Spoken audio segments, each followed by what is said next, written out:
Добро утро. Во денешната општествена сцена сакаме да поразговараме со режисерот Георги Унковски. Добро утро и благодарност за вклучувањето денеска во утрински брифинг. Добро утро, фала на поканата.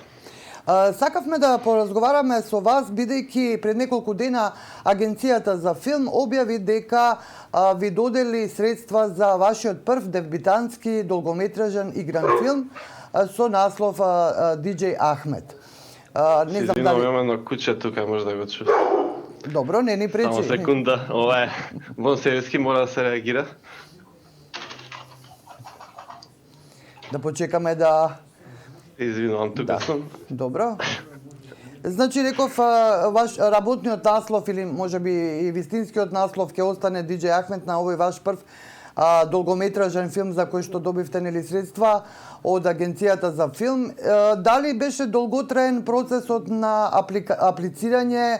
Знаеме, прилично се комплициран е тој процес всушност, но и ете и пандемијата веројатно ја забави целата работа. Па не, ворете, не можам да се пожалам на процесот. Процесот беше релативно, како да кажам, не е лесен, бидејќи тој е бирократски процес, меѓутоа во секој случај тешката работа допрва не чека тоа да го направиме филмот и да прикажеме на квалитетен производ. Филмот ќе се снима во продукција на Футура Синема. Дали планирате, како го проектирате всушност овој филм, со оглед дека средствата се околу 380.000 евра, тоа е објавено. Тоа не е голем буџет кога се работи за филм. Затоа ве прашувам како го проектирате, дали ќе барате и копродуценти или можеби ете во рамки на тој буџет ќе го работите филмот?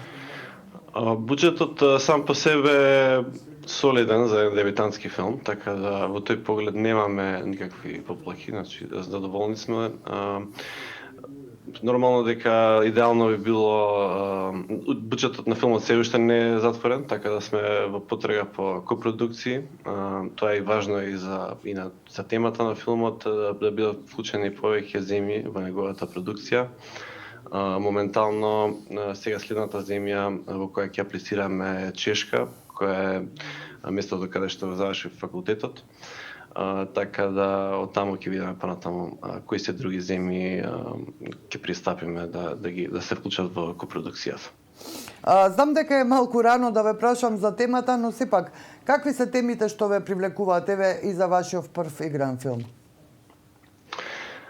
Па темата, не би сакал сега да се дефинирам себе, да кажам дека оден тип на теми ме интересираат. Темата на DJ Ахмет е за едно 15 годишно дете од едно од јуручките села во Македонија, кој се наоѓа на раскрсница во својот живот кога татко му ќе го отпише од школа и ќе му додели одговорноста да се грижи за овците и неговиот помал брат Наим. И Ахмет, чии сон е да стане диџеј, е обседнат со електронската музика, додека живее во селото, нели, контраст со таа средина. Доаѓа во судар со очекувањата на својот татко си и неговата прва следба со љубовта. Така да, тоа би било кратко приказната и темата на DJ Ахмет. Добро, интересно. Исто така некоја мешавина нели на она што е современост и она што е некаква уникатност, да речам. Да се навратам тука, можеби е време на вашиот краткометражен филм На Лепница, кој што тргнувајќи од Санденс фестивалот помина многу фестивали и доби многу награди. Па што беше она што мислите всушност вие, што беше она што беше привлечно? Например, Санденс фестивалот е многу добар кон македонските автори, почнувајќи од Горан Столевски кој што таму доби награда, Медена земја таму доби награда, вашиот филм беше во селекција. Што мислите, зошто Санденс е толку наклонет кон, да речам, македонски автори или студијата од овој дел на светот? Па мислам дека Македонија е многу присутна меѓународно последниве неколку години, сами ги кажавте филмовите и со други филмови нормално, меѓутоа конкретно за Санденс мислам дека веќе им влеговме во видик како земја што има интересни автори и интересни производи, така да мислам дека во иднина ќе гледам уште македонски автори на Sundance и тоа баш ме радува. Се надевам дека ќе биде така. Како ги одбирате актерите? Може би сега е време да прашам, бидејќи и Сашко Коцев, кој што играше главната улога во Налепница, исто така доби доста актерски улоги, да речам.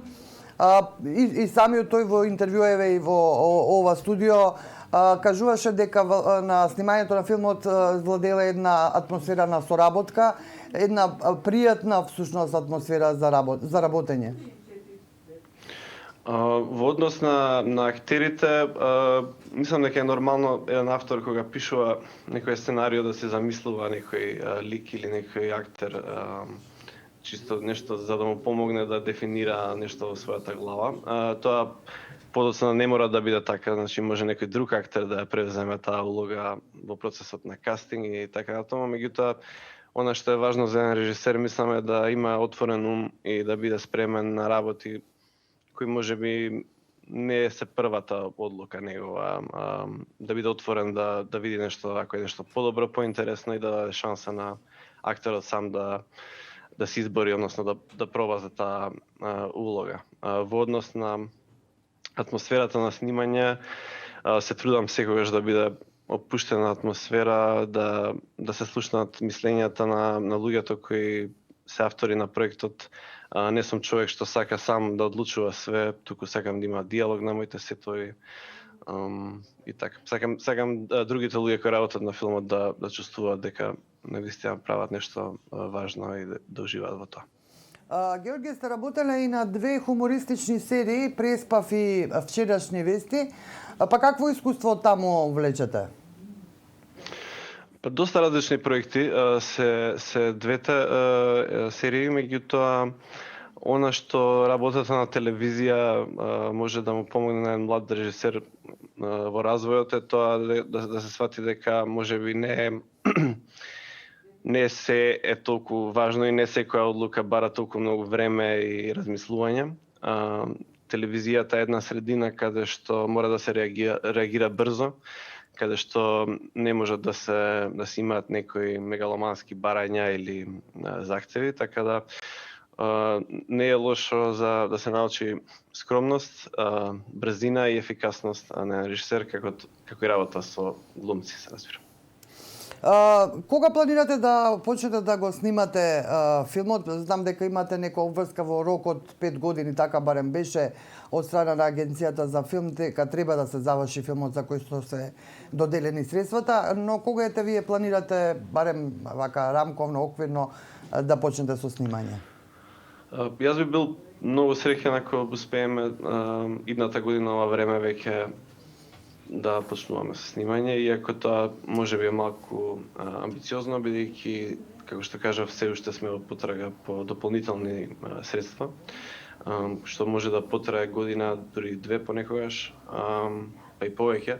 Меѓутоа, мислам дека филмот треба да се сними што побрзо е возможно, бидејќи понекогаш се случува да се развлече работата премногу и тогаш малце се губи дел од таа една магија, мислам, според мене. Добро, ви благодарам многу. Георгија Унковски, млад филмски режисер, за кој што допрва ќе слушаме, верувам. За сега ви благодарам многу што се вклучивте ова утро и што ни откривте дел од вашите планови и за новиот филм. Фала ви.